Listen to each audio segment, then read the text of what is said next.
विशेषतः कार्यक्रमाच्या निमित्तानं आपल्या माळेगाव सरकारी साखर कारखान्यामध्ये काम करत असणारे विद्यमान संचालक बोर्ड, उपस्थित असणारे सर्व सन्माननीय माजी संचालक, सर्व सन्माननीय सभासद, सर्व सन्माननीय कामगार अधिकारी वर्ग, ज्यांच्या विनंतीला मान देऊन आपण सगळेजण विजयादशमीच्या निमित्तानं जमलो ते आपल्या कारखान्याचे chairman Balasaheb Tawde, vice chairman Bansilalji Athawale, तसंच कार्यकारी संचालक राजेंद्र जगताप, आमचे पत्रकार मित्र, जमलेल्या बंधू भगिनींनो आणि माझ्या मित्रांनो, बऱ्याच वर्षांनी माळेगाव सहकारी साखर कारखान्याच्या गणित हंगामाच्या निमित्तानं इथं आलेलो. आज मी सोमेश्वर कारखान्याचा कार्यक्रम घेतलेला होता आणि आंबेगावला काही महत्वाचे कार्यक्रम म्हणजे घेतलेले होते आणि काही उद्घाटन होती. इथंही प्रताप बंदरचा एक छोटासा कार्यक्रम जाता जाता पीक कापायचा घेतलेला होता. माळेगाव सहकारी साखर कारखान्याच्या गणित हंगामाच्या शुभारंभाच्या निमित्तानं जे माझे पंचकृषीतील शेतकरी बांधव जमलेले त्याचं सर्वप्रथम मी त्यांचं मनापासून तुमचा सगळ्यांचा लोकप्रतिनिधी या नात्यानं स्वागत करतो आणि अभिनंदन देखील करतो. तुम्हा सर्वांना विजयादशमीच्या दसऱ्याच्या मनापासून शुभेच्छा देतो आणि ते नवीन वर्ष येणार दिवाळी आधी तोंडावर त्यावेळेस 2 तारखेला काहीतरी पवार मुख्यमंत्री आणि देशातले काही महत्वाच्या उद्योगपतींना बोलवून आपल्या कृषी विज्ञान केंद्र, आपल्या ऍग्रिकल्चर कॉलेज इथं खूप महत्वाचा कार्यक्रम आपण घेतोय. आपल्या बारामतीतल्या मुलांना दर्जेदार शिक्षण मिळावं, माझ्या बारामती परिसरातल्या नागरिकांचं आरोग्य चांगलं राहावं, इथला सर्वांगीण विकास व्हावा याकरता साहेब 67 पासून काम करत आले. त्याच्यानंतर तुम्ही आम्हा लोकांना संधी दिली, सुप्रियाला संधी दिली, स्टेजवर बसणाऱ्या आणि समोर बसणाऱ्या अनेक माझी मान्यवरांना संधी दिली. चढ उतार येत असतात, कधी सरकार असतं कधी सरकार नसतं. सरकार नसलं तरी देखील शिकाटी सोडायची नसते.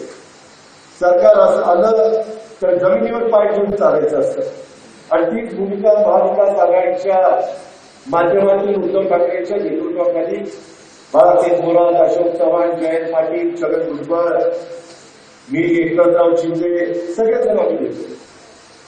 त्याच्यात अडचणी खूप येतात, संकट येतात, अतिवृष्टी होती, कधी अचानक पूर येतो, कधी पिकं उद्ध्वस्त होतात, अक्षरशः शेतकऱ्याच्या हातात काही पडत नाही, त्याच्यातून त्यांना पीक विम्याचे कसे पैसे मिळतील. परवा कॅबिनेटला 10,000 कोटी रुपयाचं पॅकेज दिलं. मला माहिती आहे की जेवढं नुकसान होतं तेवढं कुणाचंही सरकार असलं तर देऊ शकत नाही, कारण मी तुमचा अर्थमंत्री म्हणून काम करतोय. त्यावेळेस हे पैसे हे तर सरकार मर्यादित रक्कम देतं, ती आपल्या शेतकऱ्यांना द्यायची म्हटलं तर तुटपुंजी होते आणि म्हणून त्याला भर टाकावी लागते. त्यावेळेस विकास कामाला थोडंसं कट लावावा लागतो, बजेटला कट लावावा लागतो. ही वस्तुस्थिती देखील आपण सगळ्यांनी जाणून घेतली पाहिजे. आज येत असताना अनेकांनी अनेक निवेदन केली यांनी भेडसिंग मार्गाच्या बद्दलचं मला पत्र दिलं. अनेक सगळ्याचं उत्तर करत नाही, मी त्याच्यात लक्ष घालणार आहे. खरं तर त्याला पैसे दिलेले होते, परंतु काहीतरी सांगितलं की बाबा ते पैसे पलीकडे आम्हाला ब्रीज करून पाहिजे, तिकडं आपण डायव्हर्ट केले. आता याला टेक्निकल सँक्शन पाहिजे. पुण्यामध्ये आज उद्याच्या मला वाटतं पुण्यामध्ये त्यावेळेस मी संबंधितांना सांगेन जेवढे काही आपल्या जिल्ह्याचा विकास करता येईल. आज आमचा बांधकाम राज्यमंत्री गतराव मंत्री बसले, ते गडकरी साहेबांच्याकडे जाऊन आपल्या स्टेट बँकमधलं, आपल्या वेगवेगळ्या जिल्हा परिषदेच्या निधीमधलं असा सुप्रियाचा लोकसभा मतदारसंघ, माझा दत्तावरचा, संजय जगतापांचा, संग्राम थोपटेंचा, अशा आमच्या सगळ्यांचा जो मतदारसंघ आहे त्या मतदारसंघामध्ये काम करण्याचा दौड आहे, आपलं खडक आहे, पुणे जिल्हा आहे, तिथं आम्ही काम करण्याचा प्रयत्न करतो. आज इथे येत असताना जुने अनेक आठवणींना उजाळा मिळाला. खूपदा सुरुवातीच्या काळामध्ये माळेगाव सहकारी साखर कारखान्यामुळे पवार साहेबांचं त्यावेळेचं राजकारण भरलं. पवार साहेब अतिशय चांगल्या पद्धतीनं आपल्या तालुक्यामध्ये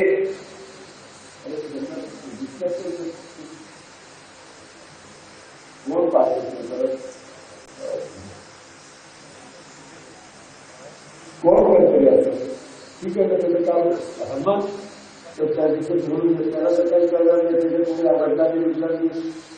हे असण्यासाठी मला आवडतं. त्या पुरुषांनी येऊन सांगावं नाही, इतक्या छोट्या बालकाला काय कर माहिती आपलं काय काम आहे काय नाही. असंच काहीतरी करताना मधल्यानंतर अजित पवारचं तोंड दिसतं. हे एकंदरीतच ही सगळी कामं करत असताना बाबांनो अनेक अडचणींना आम्ही सामोरं जातोय. आज इथे येत असताना बरेच वर्षांनी आल्यानंतर त्याच्यामध्ये माळेगावच्या समर्थनातून मधल्या काळात संधी दिली नाही तर मी येणार नाही. शेवटी तुमच्या हातात असतं बोलवायचं नाही बोलवायचं. आता मी हाच विचार करत होता, आता माझं अभिनंदन केलं. कधी पुण्याच्या पलीकडे बारामती तालुक्यात तिथं 90% मतं मी उभ्या केलेल्या कागदात मिळतात. किती 90% आणि 10% विरोधकांना दिली.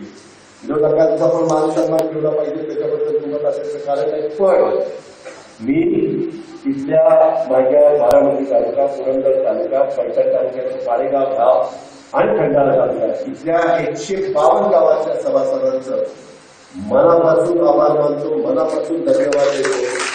मी अक्षरशः माळेगावकरांना त्यांना म्हटलं होतं की असं होतं मला मताचं टाका की मी वाचलंच पाहिजे. आता काय की आडवाच व्हायची पाळी आली.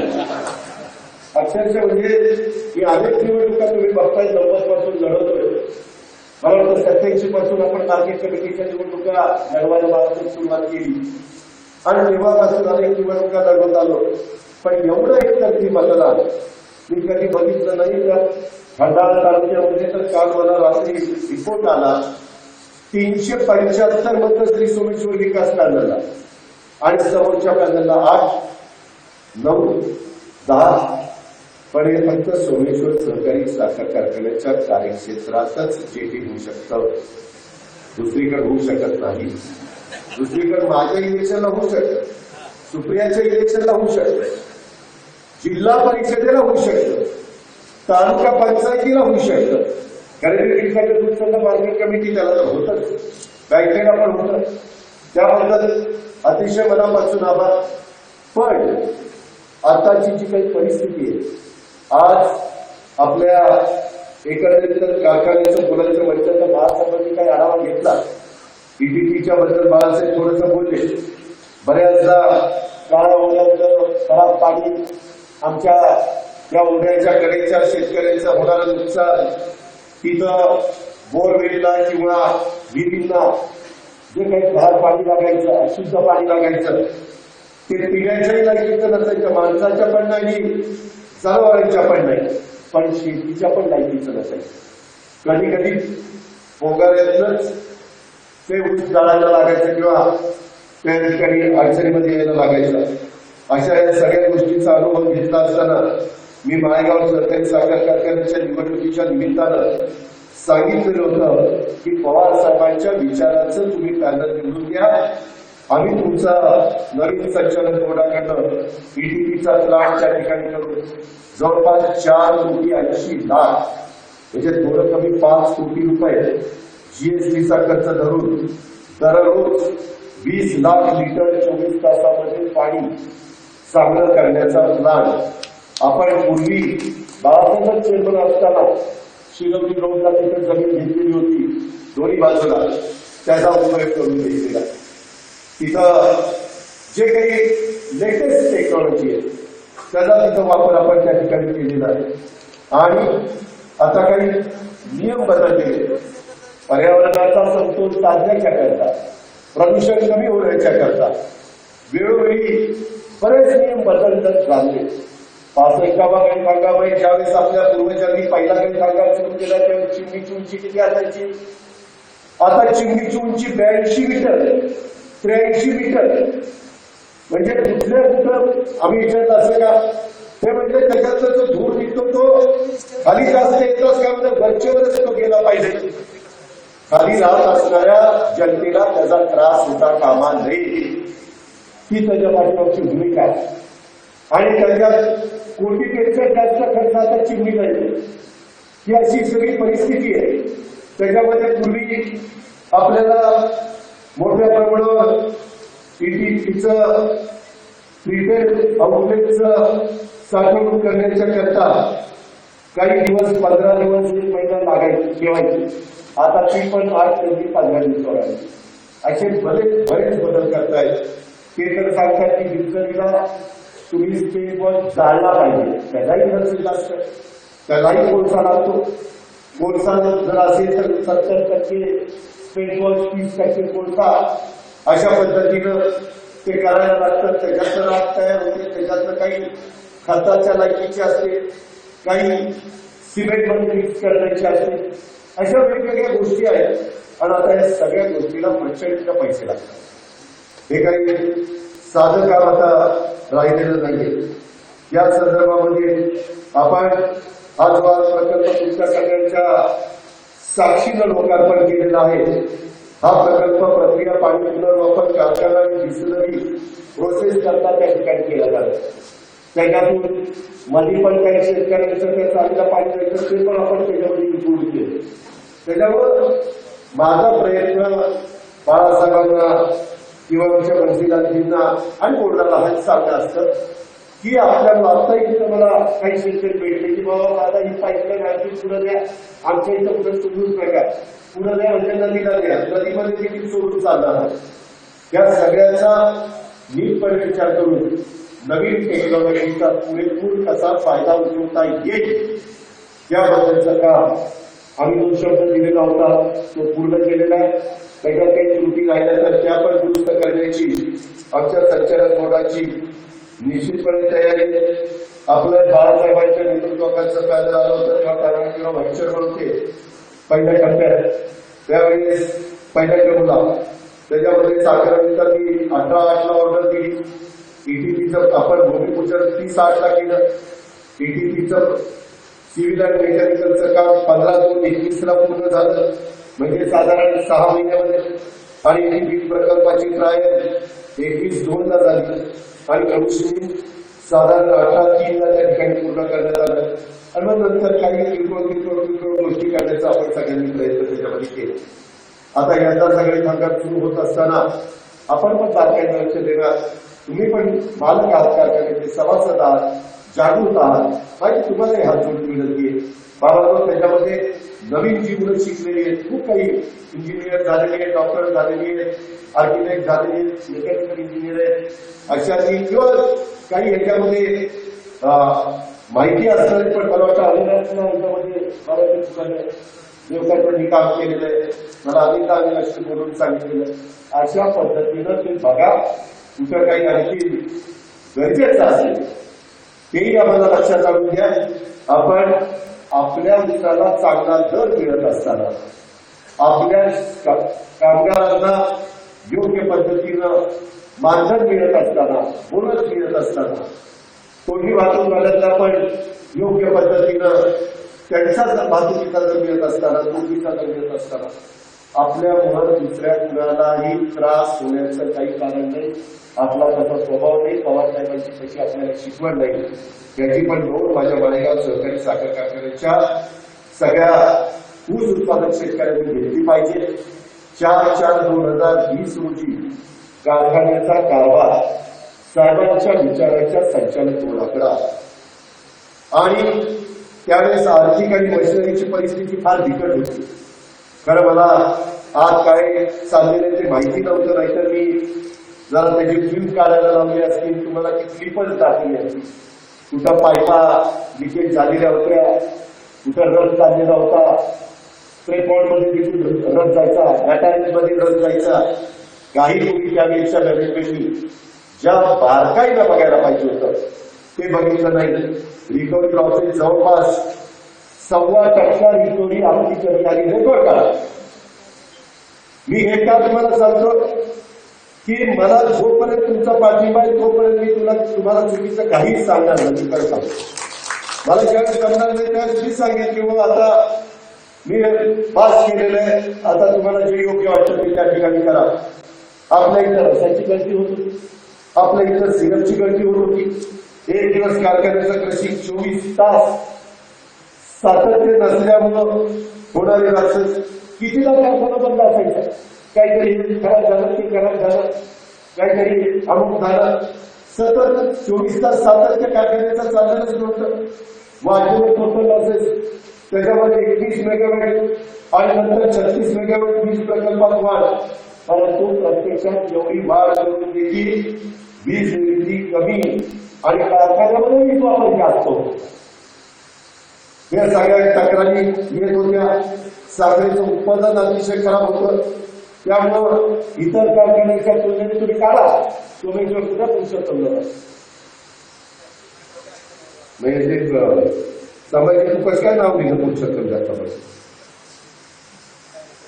काय ज्यांचं आहे त्यांचं न्यायचं असतं. तुला दिसलं कुठं बसलं लोक म्हणजे राजीव पवार तर भांबवून माहिती नाव घ्यायला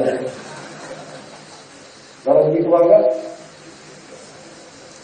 त्याच्या संदर्भामध्ये सोमेश्वरच्या पेक्षा आपली साखर विक्रीचा दर हा कमी आहे. त्याचाही फटका भावा बसला. त्याच्यामध्ये खराब साखर असल्याने एसएलपी पेक्षा कमी दराने साखर विक्री न करणं बंधनकारक असल्यामुळे बाजारात या दरानं मागणी नसल्यावर साखरेचे कोटे लॅप्स होत होते. चेअरमन इथं बसले रमेश थोरात, ते पण एकेकाळी बँकेचे चेअरमन होते, छत्रपतीचे चेअरमन होते. दत्ताला पण माहिती आहे. त्याला तर तुमच्या आमच्या सगळ्यांच्या पेक्षा उसाची जास्त माहिती. पट्ट्याचा 15-20 हजार करून जातो. आपण जर काही सेकंड खेळतो तिथं हजारातच खेळतो. पण त्याचं कर्तृत्व आहे, त्याच्या वडिलांचं कर्तृत्व आहे, त्यांच्या चुलत्यांचं कर्तृत्व आहे. कर्तृत्वाने माणसं पुढे जावी, आपले त्यांना शुभेच्छा. पण ह्या सगळ्या गोष्टी करत असताना मोठे लॅब झाल्यानंतर ते साखरेच्या पोट्यावर रोज 1 रुपया व्याज पडतात. 365 दिवस चंद्रराव देवकाचे साखरेचं पोतं राहिलं तर 365 रुपये व्याज बाजू पडत नाही. त्याचा कुणीच विचार करत नाही. पण साखर कमी विकावी तर बोर्डावर ऍक्शन होईल. सांगितलं 3100च्या आत विकायची, 3100 पर्यंत दर घेतला जात नाही. काही कारखाने काय करायचे, आपण कसा कडबा बाजारात घेतल्यावर 5 रुपये घेतो तसंच 100 कोटी घेतल्यावर 5 कोटी तशीच टाकून द्यायची चालायची. पण ती मालक असल्यासारखंच आहे. तिथं विखे पाटील, कोल्हे, काळे, भुले, तिथं घडा ही सगळी मान्यवरची आहे. त्यांची 4थी पिढी बाबूराव तिथं चेअरमन म्हणून काम करतात. पद्मश्री विखे पाटलांचे त्यांनी स्वतः चेअरमन होते. नंतर बाळासाहेब विखे झाले, नंतर राधाकृष्ण विखे झाले आणि आता सुजय विखे झाले. ही तिथली पद्धत आहे. ठीक आहे, लोकशाही आहे. लोकांनी त्यांना निवडून दिलं, मला त्याच्याबद्दल काही म्हणायचं नाही. लोकांचा त्यांच्यावर विश्वास आहे, 4 पिढ्या हरकत नाही. पण ह्या सगळ्या गोष्टी होत असताना बाबांनो, इथं काही कारखान्यात महाराष्ट्रातल्या काही जण तर दाखवताना 2100 रुपये दाखवायचे आणि 50, 60, 100 रुपये काहीतरी वाहतुकीमध्ये कट करायचे, असं काहीतरी करून विकायचे. ते आपल्याला 24 छत्रपतीला माळेगावला करता येत नाही, कारण आपले सभासदही जाऊन आपले अनेक सभासद कारखान्यात आतमध्ये गोडाऊन किंवा अधिकारी कर्मचारी म्हणून काम करतात. त्याच्यानंतर नुसतं खंड झालं की लगेच सगळ्या सभासदाला कळतं आणि कळलं पाहिजे. कुठेतरी अंकुश आमच्या विचाराचं बोर्ड असू नाही तर कुणाच्याही विचाराचं बोर्ड असू त्यांच्यावर असलाच पाहिजे. त्याच्याशिवाय आपली बापदादाची कारखानदारी पुढच्याही पिढीच्या करता आपल्याला टिकवता येणार नाही. आणि त्याच्यामुळं या सगळ्या व्याजाचा भूदंड आपल्या कारखान्यावर बसला आणि जवळपास 20,000 क्विंटल साखर आज आता गोळी टाकली. जेव्हा कारखाना 5-6 दिवसात चालू होईल त्याच्यात पुन्हा 20,000 क्विंटल साखर म्हणजे 40,050 किलोची ती रिप्रोसेस करावी लागणार आहे. हे पण माळेगावच्या सभासदांनी ध्यानामध्ये घ्यावं. या सगळ्या अडचणीत मध्ये मी एका ठिकाणी कुठंतरी बोललो की आता बाळासाहेबांच्या नंतर मी तावऱ्यांचा विचार न करता दुसऱ्यांचा विचार करेन. पण ते ज्यावेळेस इथनं साहेब त्यांना ना म्हणतील केव्हा आहे लगेच काय केलं लगेच यांनी कुठं देवदर्शन सुरू केलं, त्यांनी कुठं देवदर्शन सुरू केलं, फोटो पेपरला बातमी हे काही आता तुमचा अधिकार आहे, तुम्ही पण तेवढे पेपर त्याच्याबद्दल काय नाही. पण जरा वयस्कर म्हातारी झाले राहू द्या ना, काय बिघडलं. जोपर्यंत बघू शकतात घरदाखल पडेल तर त्यांच्या आशीर्वादाने चालू द्या. त्यांना ज्यावेळेस बाजूला व्हावं लागेल त्यावेळेस सतीश तावरे न येता दुसरा कोणतरी टाकेल असं ते म्हटलं. मी आता जास्त कोण सांगितलं कुणाची स्वप्न दिवाळीमध्ये जरा शांत व्हावे.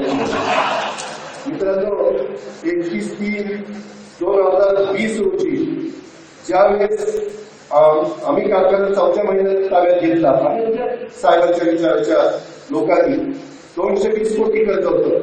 आपण आता 31/3/21 146 कोटी आणलं, 74 कोटी रुपयाचं कर्ज आपण करतो. या सगळ्या सुधारणा करत त्याच्यामध्ये रिकव्हरी लॉसेस आणि साखरेचा खराब प्रतिबंधन सुधारणा होण्याच्या साठी मी डीएसआयच्या टीमला पाठवलं. मी अखिल असेल, नितीन असेल, योगेश असेल, त्या सगळ्यांना म्हटलं तुम्ही करणी पाहण्याचं काम करा आणि ह्या पद्धतीनं पाठपुरावा करा आणि त्या विस्तारीकरणाचं नूतनीकरणाच्या झालेल्या चुका त्या दुरुस्त केल्याशिवाय काय होणार नव्हतं. उरलेल्या गोष्टी पूर्ण करण्याच्यासाठी त्या सगळ्या तज्ञांचा सल्ला घेतला, त्यांना बोलावलं आणि त्यामध्ये इंजेक्शन वॉटर चॅनलची पहिली दुरुस्ती. त्याच्याशिवाय इलाजच नव्हता. प्रोसेस मधील पाण्याचा पीएच हा आपला बिघडला. तो संपूर्ण कारखान्यातील पाण्याचा रसाच्या पाईपलाईन आपल्याला बदलावा लागला, कारण त्याला सगळ्यांना चिरकांड्याच लागला, अक्षरशः चिरकांड्या लागल्या. या सगळ्या पाईप आपण बदलल्या. प्लॅन बॅलन्स करण्यासाठी ज्यूस इकडच्या बॉडी आपण घेतल्या. हे बीएसआयच्या सल्ल्याने आपण केलं. वेपर बॉडी खाली असल्यामुळं थोडं नुकसान टाळण्याकरता त्या वर उचलून घ्याव्या लागल्या. 4,500 FFP ची बॉडी ही नवीन आपल्याला घ्यावी लागली. सर्व्हर भट्टी नवीन घ्यावी लागली. सेंट्रिफ्युगल मशीन एक घेतली. एक हॉपर घ्यावा लागला, इलेव्हेटर घ्यावा लागला, ग्रेडर घ्यावा लागला आणि 2001 ETV प्लांट बसवला. त्याचा उल्लेख मगाशी केला 4,80 लाखाचा. CPU अपग्रेडेशन केलं आणि 2000 KW ची किर्लोस्करची मोटारची डिलिव्हरी 1 वर्षाची आहे.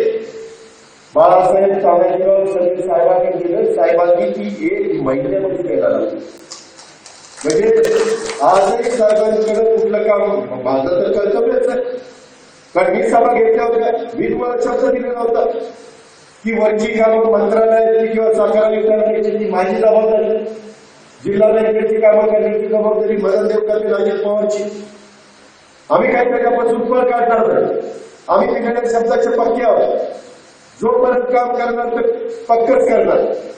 ही सगळी गोष्ट होत असताना त्याच्यातनं आपली जी मोटर आली त्याच्यामध्ये डिलिव्हरी पिरियड कमी झाला आणि म्हणून आता यंदाचा दिनांक चांगला होईल.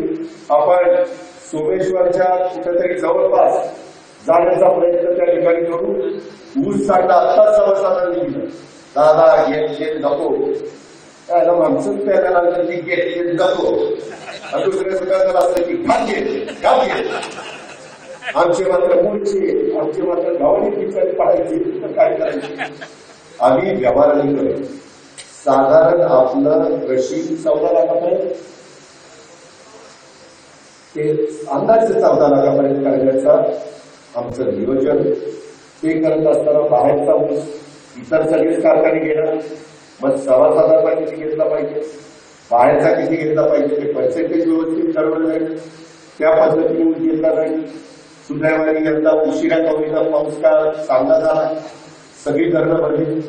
तुमचं वरदगाव, पालशेत, खडकवासला, टेमघर ही पण धरणं खडकवासला थोडंसं कमी झालं पण ती पण तिकडे चांगली. आपलं वीर भाटघर, मीरा जंगल गुंजवणी ते भरलेले आहेत. त्याच्यावर उन्हाळा तुमचा वाईट होऊन घेणार नाही. पाण्याची बचतीनं काटकसरीनं वापर करा. त्याच्यामध्ये नदीला पण त्या ठिकाणी बंद एस्टेट बंद काही करता येईल होईपर्यंत माझा काही ठिकाणी राहील. पण हे सगळं करताना अक्षरशः मी माझं मला सोमेश्वरला कुठेतरी बोललो, मित्रांनो पाठीमागच्या सरकारने आपलं हक्काचं पाणी सगळं काढून घेतलेलं होतं. 5 एक टीएमसी पाणी आपलं गेलं होतं. आपली वाट लागली असती. नशीब चांगलं आपण सरकारमध्ये वर्तन का होईना तिथं बसलेलं आणि सुदैवाने जलसंपदा खाता आपल्या जे पाटलांकडे याकरता ते सगळं नियोजन नीट केलंय. आणि त्याच्यातून उन्हाळ्यामध्ये पण पाणी आत्ताचा गेलेला उन्हाळा जून पर्यंत त्यानं बंद केला होता का? नव्हता केला. आता तुम्ही म्हणा तिथं लाईनिंग करायचं ठरवलं, सगळं नाही. आता पंढरीमध्ये म्हणतात आमच्याकडे करा, तिथं पादर जास्त होतं. काही म्हणतात आमच्याकडे नका म्हणून आमच्या घरी आल्यावर काय करायचं. तर त्याच्याबद्दल पण या गोष्टी मागं तर काही ठरवलं होतं बंद पाईपलाईन मधलं पाणी आणायचं तेव्हा आता धुळाच झाला असता सगळा. त्याच्यामध्ये या सगळ्याचा विचार करून आपली शेतीवाडी महाराष्ट्राची पण टिकली पाहिजे. त्याच्यामध्ये पिकं पण आपल्या पुढच्या पिढीला पण नीटपणे घेता आली पाहिजे. पण पाण्याचा पण काटकसरीनं वापर शक्य असेल तिथं किंवा काही भागामध्ये शेतकऱ्यांचं पण पाणी असं ते सगळं नियोजन कृपा करून तुम्ही सगळ्यांनी केलं पाहिजे. मित्रांनो ज्यावेळेस काही गोष्टी आपण अशा केलेल्या आहेत की आपल्याला विजेचे पैसे नीट आले पाहिजे, त्याचबरोबर इथेनॉल आपल्याला नीट पण निघालं पाहिजे. यावेळेस ज्यूस टू इथेनॉल नाही पण BLE टू इथेनॉल जेवढं निघेल तेवढं आपण काढणार. सिरप पासून पडलं. पण याचा काय झालंय साखरेचे जर बघता मी जो मध्ये अभ्यास केला त्याच्यात CLE वरून इथेनॉल परवडतं, BLE वरून इथेनॉल परवडतं. सिरप वरून डायरेक्ट इथेनॉल काढलं तर तुम्ही खर्च काढा. जर साखरेचे भाव यंदा ब्राझीलमध्ये दुष्काळ आहे, साखरेचे दर जागतिक मार्केटमध्ये बरे आहे, त्याकरता आपल्याला तो सगळा हिशोब करून जर सिरप मधनं आपण इथेनॉल केलं तर त्याचा दर काय बसतो पर टन. तेही अकाउंटंट आणि संबंधितांची बाळासाहेबांनी आमचा भाऊ यांच्या सगळ्यांशी बोलली. पण ते बोलल्यानंतर जे फायद्याचं असेल आपल्या शेतकऱ्याच्या तेच मी करायला सांगेन. मला जर कळलं की ते सिरप मधनं आत्ताच्या घडीला परवडत नाही, कारण मध्ये साखरेचे जर 3100 होते तेव्हा ते परवडत होते. आता साखरेचे दर 3400 झाले. गेल्या महिन्यामध्ये काही एक साखर 3600 विकली आणि एक साखर 3500 विकली. त्याच्यात तर अजिबात परवडत नाही. म्हणून हा सगळा अभ्यास करून आम्ही पुढे जाऊन वेळ पडली तर वैद्यकीच्या नात्याने पवार साहेबांचा पण सल्ला घेऊ. ही पण गोष्ट माझ्या माहेराच्या सभासदांनी ज्यांना आम्ही घेतली पाहिजे अशा प्रकारची माझी तुम्हाला सगळ्यांना विनंती आहे. इतर बऱ्याच गोष्टी आमच्या बाळासाहेबांनी सांगितलेल्या असल्यामुळं त्या गोष्टीचा उल्लेख करून मी आपला सगळ्यांचा जास्त वेळ घेत नाही. परंतु यंदा साखरेचं उच्चांकी उत्पादन होण्याची शक्यता आहे. खूप जणांनी आपली कॅपॅसिटी वाढवलेली आहे. त्या संदर्भामध्ये धरणा राज्याची भरती जायवानी पण फुल झाली. उजनी तर 109% झालं. उजनीचं पाणी म्हणजे उजनी आताच्या घडीला 111% आणि तिथं पाणी आपण सोडतंय. माझा प्रयत्न उजनी 114% द्यायचा आहे. बंद येवायचे असते म्हणून मी त्या पद्धतीनं माझं बारकाईने रोज मी धरणांवरचे आकडे घेत असतो आणि धरणाच्या सूचना द्यायच्या असतात. त्या सूचना देण्याचं काम मी त्या ठिकाणी करत असतो. शेतकऱ्यांच्या हिताकरता घोड धरण भरलेले आहे. कुकरीची 1-2 धरणं सोडली तर बाकीची सगळी धरणं भरली. शासकीय 100%, आंध्र 100%, बाबा 100%, पावना 100%. ही आताची तिथली सगळी परिस्थिती आहे.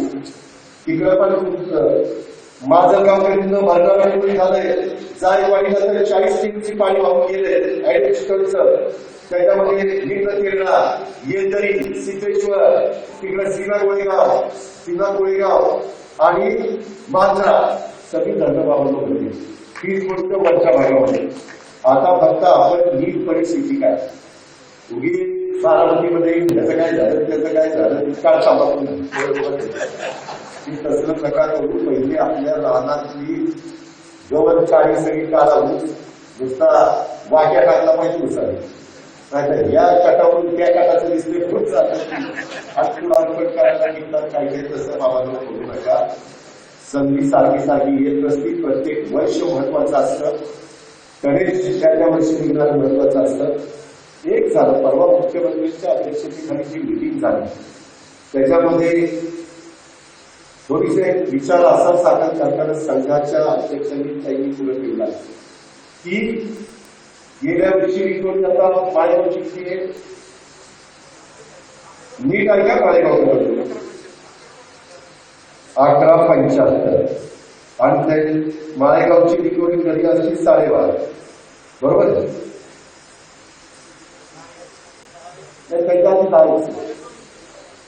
हा तर मग ते 1061चा एफआरपी पुढच्या वर्षी धरायची. आता मागची एफआरपी त्या वर्षी धरायची आणि ह्या वर्षी जर 12.5 1 टन उसातनं 125 किलो साखर निघाली तर त्या शेतकऱ्याला 125 किलो साखरेचे सरासरी मी सांगतो ते पैसे मिळाले पाहिजे. इथं काही जण आंदोलन करायला लागले, काहींना पटेल काहींना पटणार नाही हे मी आधीच तुम्हाला सांगतो. त्याच्यामध्ये चर्चा अशी झाली की ज्या वर्षी ऊस जातो त्यावेळेची रिकव्हरी काढली जावी आणि तशा पद्धतीने एफआरपी द्यावी. मग काही म्हणतील की मग ते तर कारखाना बंद होताना कळलं.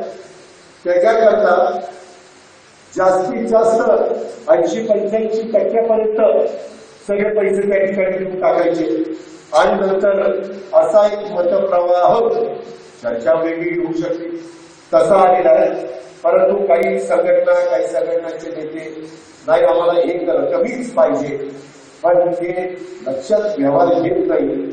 गुजरातमध्ये ज्यावेळेस माहिती मागवली गुजरातची लोक तसं करत नाही. त्याच्यामुळं आपल्यापेक्षा त्यांचा भाव 300 रुपये टाळायला जास्त. ते कशामुळे कारण त्यांना व्याज लागत नाही. त्याच्यावर वर्षाच्या व्याजाचे 365 रुपये त्यांचे वाचतात. हे व्याज महाराष्ट्रात भरतात किंवा मंदिरांची भरतात किंवा मदनराव वगैरे सगळे भरतात. हे काय 120चं भरतात कारखान्याचं भरतात. त्याचा परिणाम भावावर होतो. ही गोष्ट शून्य सभासदांनी ध्यानात घ्या कारण ते पीडीसीसी बँकेबद्दल पैसे उचलतात. प्लेट लोन 32 कोटी व्याज म्हणते तुम्ही. व्याज 32 कोटी म्हणजे नशीब किती झालं. नशीब किती झालं 1200 300 रुपये टाळायला तुमचे गेले ना व्याजातच. एकूण व्याज 48 म्हणजे 400 रुपये टाळायला बायको काय ठीक आहे. हा तोच ना हो. योगेचा आदर पण झालाय. पुढा साहेबांनी लक्ष ठेवलं पाहिजे. लक्ष आहे पण बघता आमदारकीवर लक्ष जाऊ नये.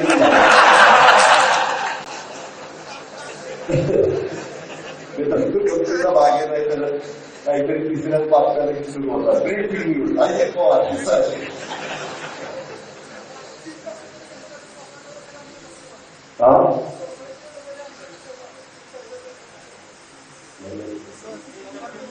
अहो तुम्ही याच्याने म्हणून चालणार नाही. तुम्ही सभासदांचं ते बघू आपण काय करायचं. शेवटी सभासदांची मालकी बहुमताचाच आधार तिथं केला जातो. तसं काही होत नाही. काही नियम आहेत. मध्ये केंद्र सरकारच्या एका मंत्र्यांनी एक रक्कम दिली पाहिजे अशा पद्धतीनं काहीतरी सांगितलं स्टेटमेंट वाचलेलं आहे. त्यावेळी त्या थोडा बघता जात नाही. मी फक्त तुम्हाला हिंट देऊ शकतो. नंतर दिवाळीला 2 तारखेपासून आम्ही आहोत दिवाळी संपेपर्यंत. त्यावेळेस आपण त्याच्याबद्दलचं थोडंसं विस्तृतपणे तुम्ही पण आता बोललेलं त्याचा अभ्यास करा. सर्वगुण संपन्न मी अजिबात नाही. तुम्ही पण उन्हाळ्यात पावसाळ्यात माझ्यापेक्षा जास्त कमी अधिक बघितलेले त्या पद्धतीने आपण करू. साखर धंद्याचं उद्योगाचं चित्र किंवा अतिरिक्त साखरेचा प्रश्न आता आपल्याकडे 10.5 लाख कोटी बसू शकतील एवढंच गोळावं. खरं तर जेवढं आपलं कृषी होतं तेवढी कॅपॅसिटी गोडाऊनची असली पाहिजे, म्हणजे 14 लाखाची. त्याच्यामध्ये अजून एक 3.5-4 लाखाचं गोडाऊन बांधलं पाहिजे. मला आता आधी चालू म्हणत होती की दादा जुने गोडाऊन पूर्वीच्या काळामध्ये केलेली आहे ती जवळजवळ केलेली आहे, ती जर काढून मोठं गोडाऊन केलं तर तिथंच 1.5 पावलं उत्पन्न कॅपॅसिटी वाढली. आपल्याकडे जागेचा प्रश्न प्रचंड आहे, कारण आता नगरपंचायत झाली. आजूबाजूला कुठेही इकडे कॅलोरच्या पलीकडे फाट्याच्या पलीकडे वाढायला जागा नाही. शेतकरी आता आजूबाजूच्या कोणी शेती देणार नाही, कारण कारखान्याच्या जवळचा असल्यामुळे गुंठेवारी प्रचंड चाललेली. त्याच्यामध्ये जास्त बाहेर आपण इटिपी वगैरे फक्त जाऊ शकतो. आता बघायच आपण तिथं येऊन ठेवला तो आणायचा द्यायचा ते सगळा खर्च काढा केवढ्यात पडतो ते बघा. ते फार काही फायदेशीर नसतं. कारखान्याच्या परिसरातच जवळ बघायचं असेल, साखर असेल, त्याच्या संदर्भात गेटवर साखर व्यवस्थितपणे तिथं जाऊन बनवता पडली पाहिजे. कुठेही अडचण घेता कामा. डिस्लरी आता कॅपॅसिटी आपली किती आहे? 60. ही आपल्याला वाढवावीच लागेल. साधारण 2 लाखापर्यंत द्यावी लागेल. पण ती नेताना त्या पुढच्या सगळ्या स्पेट बॉलची ज्यावेळेस खात्री पटेल विल्हेवाड यांची तरच आपण घेऊ. मधल्या काळामध्ये 6,500 कोटी रुपये केंद्र सरकारने डिस्लरी प्लांट वाढवण्याच्या करता इथेनॉल प्लांट टाकण्याच्या करता दिले. माझ्या माहितीप्रमाणे अॅग्रोनी त्यांचा plant 4 lakh litre per day केलाय डिस्लरीचा. आणि मला वाटतं रशिंग पण 12,000 का काहीतरी असं काहीतरी आहे. मला परवा तुम्ही सांगत होता, मी विसरलो. पण ह्या प्रकारे काही जण त्या ठिकाणी करतात. याही गोष्टीचा गांभीर्याने तुम्ही सगळ्यांनी विचार केला पाहिजे. त्याच्यामध्ये साखरेची किमान किंमत 2018ला सभासदांनो 2018ला केंद्र सरकारने 2900ची 3100 केली. 19 केलं, 20 केलं, 21 केलं, आता 22 झालं दिवाळीनंतर. 4-4 वर्ष तुम्ही आमच्या साखरेचं त्या ठिकाणी किंमत वाढवत राहील. हा कुठला न्याय? किमान विक्री किंमत वाढवली पाहिजे. त्याच्यामध्ये साधारण 36 रुपये किमान आपण केलेली. काहीतरी विचार केंद्र सरकारने तिथं केला पाहिजे. साखरेची किमान विक्री ही त्याच्यामुळं 37-38 रुपये होईल. त्याच्यामुळे आम्ही मुख्यमंत्र्यांचं एक पत्र दिलं. आमच्या साखर कारखाना संघाचा पण ठराव त्या ठिकाणी केला. जेवढे पैसे MSP मधलं वेगवेगळ्या प्रकारे दिले जातील ती वाढ केली तरच साखर उद्योगाचं दरफट कमी होईल. बँका कारखान्यांना अधिक कर्ज देतील आणि त्यामुळं शेतकऱ्यांची देणी थांबून राहणार नाही. त्यासोबत SMP नीती वाढीवर सरकारला बोजा पडणार नाही. आता आपण 2 संस्थांचं कौतुक केलं. मला वाटतं सांगलीची संस्था आणि खांडेची खांडेश्वर ही हनुमान गिरी कार्यकारी सेवा संस्थेची सांगली आणि श्री खंडेश्वरी तालुका स्तरावर जिल्हा स्तरावर हनुमान आली आणि तालुका स्तरावर खंडेश्वरी आली खांडेची. त्यांच्याही संचालक बोर्डाचं सचिवांचं सभासदांचं मी अभिनंदन करतो, कौतुक करतो. पण हे करत असताना आता मी अर्थमंत्री असताना मुख्यमंत्र्यांनी म्हटलं की साहेब आम्ही सातारा जिल्हा, पुणे जिल्हा, कोल्हापूर जिल्हा, नगर जिल्हा इथं 0% व्याजाने पीक कर्ज लावतो 3 लाखापर्यंत. बाकीच्या शेतकऱ्यांनी काय जास्त व्याजाने घ्यायचं, व्यापाऱ्याच्या दारात जायचं काय? त्याचा काही कोटी रुपयाचा भूतलनामा बसतोय. पण आता राज्याला 3 लाख रुपये 0% व्याज आपण केलेलं आहे. ते पैसे सगळे याच्या आधी पीडीसी बँक नफ्यातनं द्यायची. आता ते पैसे राज्य सरकार बजेटमधून तरतूद करून देणार. म्हणजे सरकार, मी काय माझ्या बापाच्या घरचं सरकार त्या ठिकाणी देणार. आणि त्याच्यातून मग परवा 2 मिटिंगला जनरल बॉडीला माझ्या असं लक्षात आलं किंवा 5 लाखापर्यंत जे शेतकरी कर्ज घेतात वरच्या 2 लाखाला आपण 0 केलं तर खाली आमच्या 8 कोटी पैसे 7 कोटी ते वरच्या 2 लाखापर्यंत गेले तर माझा 5 लाखापर्यंत कर्ज घालणाऱ्या शेतकऱ्याला 0% व्याज मिळालं तर केव्हाही तो चांगल्या पद्धतीने शेतकरी करू शकेल.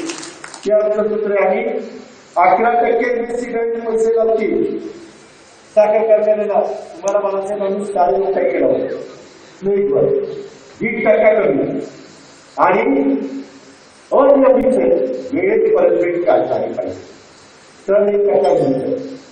अशा पद्धतीनं म्हणजे चालतं. अशा पद्धतीनं तिथं आम्ही सगळे काम करतोय. त्याच्याच बरोबर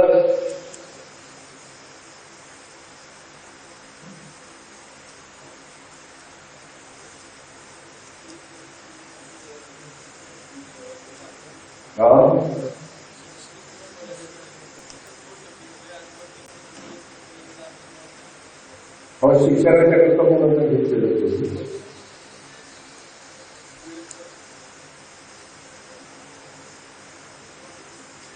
अशा पद्धतीनं आपण अनेक गोष्टी केल्या. आज काही जणांनी निवेदन दिलेले आहेत. आमच्या इसे बाबू, विलासराव जगताप, भगत आबा, लक्ष्मणराव लास्कर, महेंद्र जगताप डायरेक्टर राईट केलं की निवेदन दिलेलं. त्याच्यात त्यांनी अनेक आहेत. माळेगाव कारखाना अत्यंत चांगल्या पद्धतीने चालेल त्याबद्दल वाद नाही, परंतु 20-21 अंतिम भावानुसार जी सभासदांना देणे 196 आहे त्यामध्ये कारखान्याने कोणत्याही प्रकारची कपात न करता एकरकमी रक्कम सभासदांना दर्शनानंतरच्या 4-5 दिवसात अदा करावी. माळेगाव कारखान्याच्या ठिबकसाठी बँकेतर्फे प्रति एकरी 40,000 रक्कम देतात, परंतु प्रति एकरी खर्चासाठी सदर पैसे अपुरे पडतात, म्हणून 55,000 खर्च स्वरूपात रक्कम मिळावी 3 हप्त्यामध्ये वसूल करावी. हे तुम्ही सवलती मागता ना, हे कारखान्याचं संचालक बोर्ड दिलं तरी त्याचा भूतंत्र इंडियाने तुमच्या भावाला तेच लक्षात येत नाही. काही सावधान जितकं इथं दिलं जाईल तो व्याज वाढेल, कारण 3 हप्त्यात वसूल करायचं म्हटलं तर पीडीसीसी बँकेचं मीटर चालू ठीक आहे, बंद ठेवायला बसतील काय. त्याच्यामुळं त्या सगळ्याची व्यवहारता मी चीफ अकाउंटंटनी पण तपासावी.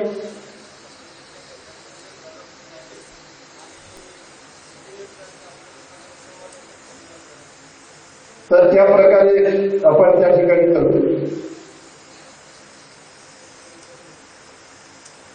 आता रासायनिक खतं प्रति एकरी 12,000 रुपये व 3,000 रुपये कारखान्याचे संजीवनी खत उपलब्ध करून देतलं जातं, परंतु रासायनिक खताच्या किमती वाढल्यामुळे प्रति एकरी 20,000 करा आणि 3,000 कारखान्याचे संजीवनी खत असे 23,000 करून माफक व्याजदराने द्यावं.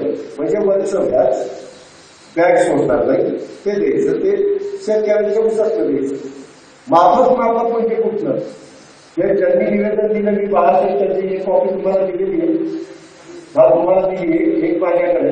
त्या सगळ्यांना एकदा चीफ अकाउंटंट काही जे संचालक येते समोर चर्चा करा आणि चीफ अकाउंटंट त्यांना सिद्ध करून द्या की हे केलं तर किती त्याच्यात फटका बसला, द्यायचा आहे का नाही द्यायचा. जर मालकच म्हणत असेल आम्ही फटका खायला तयार आहे द्या, पटलं की नाही हे आपल्या अंगणात येत आहे, नको तर नको. कारण शेवटी आपण सगळे मिळून मिसळून चर्चा करूनच निर्णय घेतो, ही पण गोष्ट लक्षामध्ये घ्या.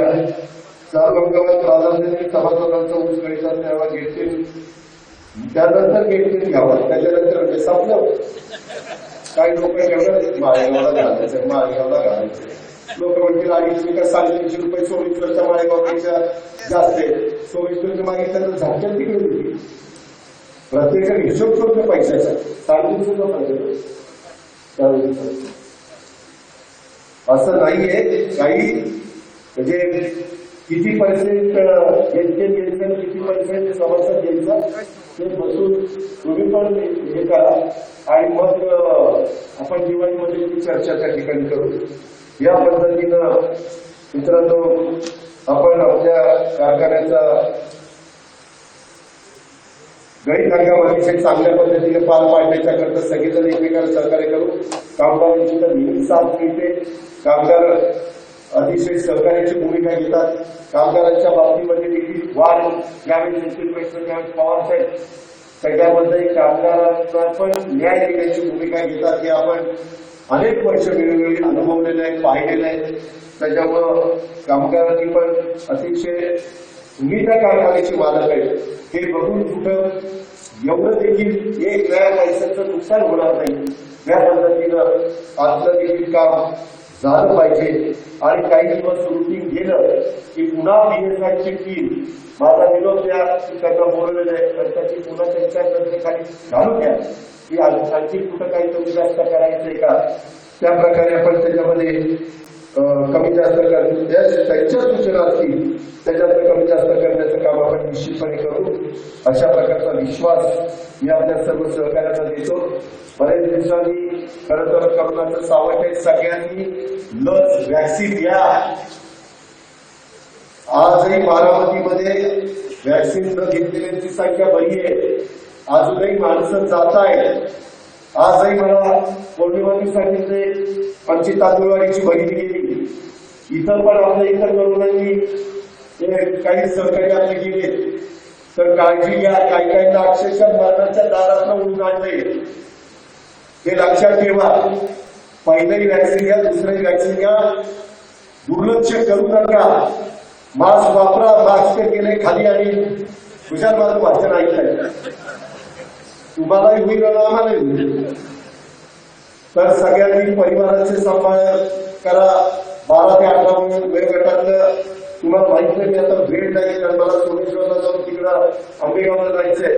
पण एवढं मोठं काम आपण आपल्या बारामतीच्या करता केलेलं आता सांगितलं कॉलेज 220 कोटी रुपये मंजूर केले मिळत जातात कॉलेजचं काम सुरू तिथं हॉस्पिटल होईल.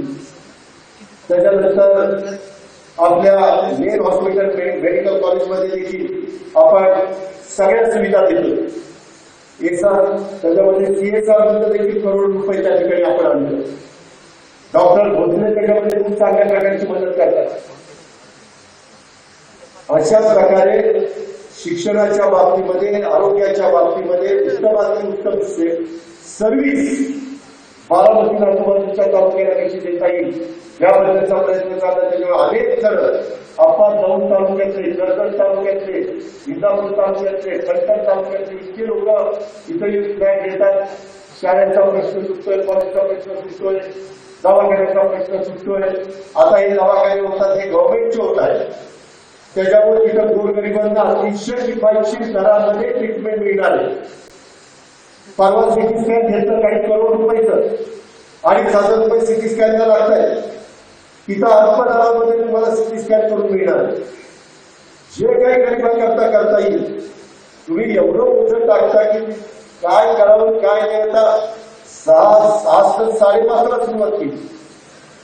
आता अजून काही 4ला 3ला करावी का काय करत एवढी काय अपेक्षा करू नका. नाहीतर अधिकारी म्हणतील नको मग 12च्या पाठी उठावं लागतं तरी त्यांना आठवड्यात एकच दिवस उठावं लागतं. पण हरकत नाही. तुम्ही बघताय कामं चाललेली आहेत. त्याच्यावर तुमच्याही अपेक्षा वाढलेल्या आहेत. अपेक्षा वाढणं काही चुकीचं नाही. तो तुमचा हक्क आहे. सार्वजनिक कामं सुटली पाहिजेत परंतु दर्जाही त्याचा चांगला असला पाहिजे.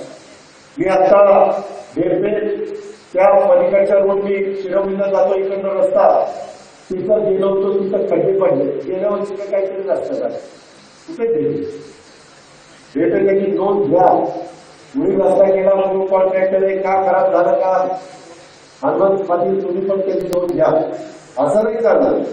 कामही दर्जेदारच झाली पाहिजे. सारखे सारखे पैसे पण आपल्याला देणार आहेत.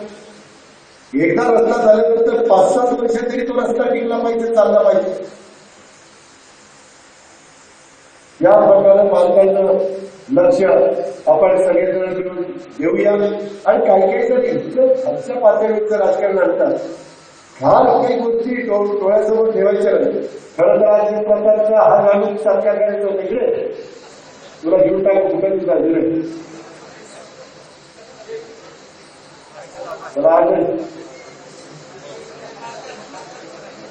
सगळे आपलीच लोक आहेत. अवघीच कुणाच्या बद्दल एकमेकाच्या बद्दल आकस धरू नका आणि व्यवस्थितपणे आपण एकमेकाशी वागा. कुठेही त्याच्या ठिकाणी घेऊन देऊ नका. अशा प्रकारची माहिती Silakan po pala. एवढं बोलतो आणि नवीन 65व्या गरीब हंगामाला मदत करून शुभेच्छा देऊन यावर्षी बाळासाहेब आंबेडकरी टाकली भाव पण दातात चालला द्या ती लोक म्हणली पाहिजे अजित पवारचा हात एबीपी माझा, उघडा डोळे बघा नीट.